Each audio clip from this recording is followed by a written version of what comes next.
स्वागत है दोस्तों। आज के मुख्य समाचार में आज देश और दुनिया से कई अहम और बड़ी खबर आ रही है। बात करेंगे हर खबर पर विस्तार से। मुसलमानों पर बोले अखिलेश यादव, कहा इनको दूसरे दर्जे का नागरिक बनाने का प्रयास। बताएंगे विस्तार से। एक और बड़ी अपडेट, संविधान हटाकर देश में मनुस्मृति लागू करना चाहते थे सावरकर। राहुल गांधी ने पूछा क्या ऐसा कर बीजेपी उन्हें दे रही है गाली। इसी के साथ अगली बड़ी खबर में आपको बताएंगे, मुसलमानों के खिलाफ बयान देने वाले जस्टिस शेखर यादव पर होगी कार्रवाई। हेट स्पीच मामले में सुप्रीम कोर्ट कॉलेजियम ने कर लिया तलब। एक और बड़ी अपडेट, अखिलेश यादव ने एक राष्ट्र एक चुनाव पर केंद्र को घेरा। बोले सरकार को भंग कर फिर से कराया जाए चुनाव। इसी के साथ अगली बड़ी खबर में आपको बताएंगे, एक्शन मोड में दिल्ली पुलिस बांग्लादेशी रोहिंग्यों को खोज रही है। शाहीन बाग इलाके में लोगों ने किया विरोध। तो चलिए देख लेते आज की पहली बड़ी खबर। मुसलमानों पर बोले अखिलेश यादव, कहा इनको दूसरे दर्जे का नागरिक बनाने का प्रयास। जी हाँ दोस्तों, आपकी जानकारी के लिए बता दें कि समाजवादी पार्टी के अध्यक्ष अखिलेश यादव ने शुक्रवार को सरकार पर संविधान के धर्मनिरपेक्ष मूल्यों का हनन करने का आरोप लगाया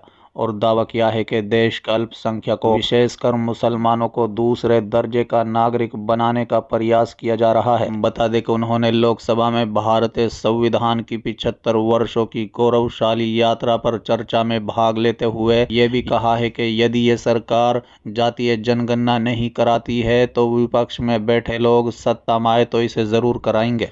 यादव ने कहा है कि संविधान कहता है कि सरकार की नज़र में सभी समान हैं। उन्होंने दावा किया कि देश के अल्पसंख्यकों और विशेषकर मुसलमानों को दूसरे दर्जे का नागरिक बनाने का प्रयास हो रहा है, उन पर हमला किया जा रहा है, संपत्ति को नुकसान पहुंचाया जा रहा है। यादव ने कहा है कि अब तो उपासना करने भी दिक्कत है क्योंकि हर मस्जिद के नीचे मंदिर खोजने वाले तत्व इस देश को शांति से रहने नहीं देना चाहते। उन्हें कानून की परवाह नहीं है। मैं उच्चतम न्यायालय का धन्यवाद करना चाहता हूं, कम से कम एक फैसला आया जिससे इन पर कुछ दिनों के लिए रोक लग गई है। सपा नेता ने दावा किया है कि उत्तर प्रदेश में कई जगहों पर इस तरह की घटनाएं जानबूझकर की गई और विधानसभा उपचुनाव के समय लोगों के मतदान से रोका गया। उन्होंने संविधान पर चर्चा के दौरान सदन में प्रधानमंत्री नरेंद्र मोदी की गैर मौजूदगी को लेकर कटाक्ष किया। ये कैसी चर्चा है संविधान की जो है बिना प्रधान की।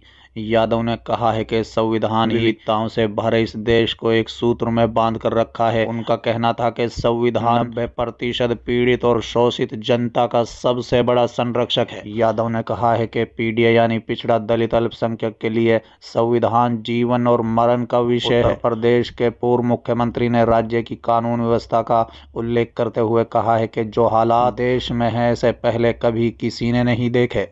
कानून की समय समय पर धज्जियां उड़ रही हैं और हमारा प्रदेश हिरासत में मौत के मामले में, महिलाओं के उत्पीड़न के मामले में सबसे आगे जा रहा है। यादव ने दावा किया है कि साइबर अपराध में सबसे आगे उत्तर प्रदेश है। उन्होंने सेना में भर्ती की अग्निपथ योजना का विरोध करते हुए कहा, हम लोग अग्निवीर वाली व्यवस्था कभी स्वीकार नहीं कर सकते। अगर पहले जैसे भर्ती होती तो वैसे ही भर्ती होगी तो हमारी सीमाएं और सुरक्षित होंगी। यादव ने आरोप लगाया कि देश में ऐसा माहौल है कि उद्योगपति भारत छोड़कर जा रहे हैं। चलिए अगली खबर, संविधान हटाकर देश में मनुस्मृति लागू करना चाहते थे सावरकर। राहुल गांधी ने पूछा क्या ऐसा कर बीजेपी उन्हें दे रही है गाली। जी हां दोस्तों, आपकी जानकारी के लिए बता दें कि संसद में संविधान की अपनाए जाने के 75 साल पूरे होने के मौके पर एक खास बहस के दौरान कांग्रेस सांसद राहुल गांधी ने भाजपा सरकार और उसकी विचारधारा पर निशाना साधा। उन्होंने हिंदुत्व विचारक वीडी सावरकर के लेखन का हवाला देते हुए कहा कि सावरकर संविधान को भारतीय संस्कृति के अनुरूप नहीं मानते थे और मनुस्मृति को भारतीय संस्कृति का सही आधार बताते थे। उन्होंने दावा किया है कि सावरकर ने संविधान हटाकर देश में मनुस्मृति लागू करने की वकालत की थी। राहुल गांधी ने संविधान और मनुस्मृति के हाथ में लेकर ये सवाल उठाया कि क्या बीजेपी सावरकर की विचारों का समर्थन करती है। राहुल ने आगे कहा है कि भारत के संविधान की सबसे बुरी बात यह है कि समझो कुछ भी भारतीय नहीं है। मनुस्मृति वो धर्म ग्रंथ है जो हमारे हिंदू राष्ट्र के लिए वेदों के बाद सबसे अधिक पूजनीय है और जिससे हमारी प्राचीनता, हमारी संस्कृति, रीति रिवाजों, विचारों का आधार बना है। साथ ही राहुल गांधी ने भाजपा पर आरोप लगाया कि वो संविधान की प्रशंसा कर सावरकर के विचारों का अपमान कर रही है। राहुल ने कहा के मैं आपसे पूछना चाहता हूं, क्या आप अपने नेता के शब्दों पर कायम हैं? क्या आप अपने नेता के शब्दों का समर्थन करते हैं? क्योंकि जब आप संसद में संविधान की रक्षा के बारे में बोलते हैं तो आप सावरकर का उपहास करते हैं, आप सावरकर को गाली दे रहे हैं, आप सावरकर को बदनाम कर रहे हैं।